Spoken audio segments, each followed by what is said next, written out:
Update news. Chandrapur Wani Arni खासदारांनी केंद्रीय कृषी मंत्री चव्हाण यांना घेरले. मदतीच्या प्रस्तावावरून तीव्र आक्षेप. अतिवृष्टीमुळे नुकसान झालेल्या चंद्रपूर वणी आरणी लोकसभा मतदारसंघातील शेतकऱ्यांच्या मदतीच्या मुद्द्यावरून आज संसदेत मोठा वादंग पाहायला मिळाला. स्थानिक खासदारांनी केंद्रीय कृषी मंत्र्यांच्या विधानावर तीव्र आक्षेप घेत त्यांना धारेवर धरले.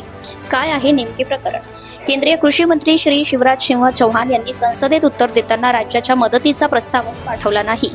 राज्याने मदतीचा प्रस्तावच पाठवला नाही असं धक्कादायक विधान केले.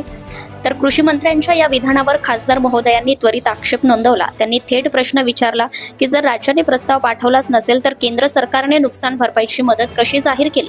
याचा स्पष्ट अर्थ असा होतो की प्रस्ताव पाठवण्यात आलाय, परंतु असे त्यांनी ठामपणे सांगितले. खासदारांनी कृषी मंत्र्यांचे हे विधान बेजबाबदार आणि शेतकऱ्यांच्या जखमेवर मीठ चोळणारे असल्याचा तीव्र निषेध केलाय. लोकशाहीच्या सर्वोच्च मंदिरात वस्तुस्थितीला धरून नसलेले वक्तव्य केल्याबद्दल त्यांनी तीव्र नाराजी व्यक्त केली आहे. राजकारणापेक्षा शेतकऱ्यांचं हित महत्त्वाचं असताना प्रस्ताव पाठवण्यावरून केंद्र राज्यात सुरू असलेल्या या शाब्दिक वादाकडे आता सर्वांचं लक्ष वेधलंय. चंद्रपूर वणी आरणीच्या शेतकऱ्यांना तातडीने पुरेशी मदत कधी मिळणार हाच खरा प्रश्न आहे. प्रतिनिधी नितीन कुरमेरकर, घाटंजी. नमस्कार, मी खासदार प्रतिभा दानोरकर, चंद्रपूर वणी आरणी लोकसभा क्षेत्र.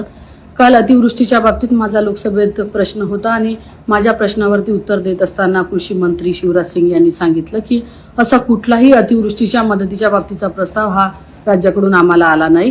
ही अत्यंत चुकीची अशी बाब आहे. शेतकऱ्यांचे कसे हाल या महाराष्ट्रात आहे, या परिस्थितीशी आम्ही भांडत आहोत आणि हे करत असताना शेतकऱ्याच्या जखमेवरती मीठ सोडण्याचं काम जर का कृषी मंत्री करत असेल तर त्या बाबतीत धडा शिकवल्याशिवाय ही शेतकरी जनता आपल्याला राहणार नाही.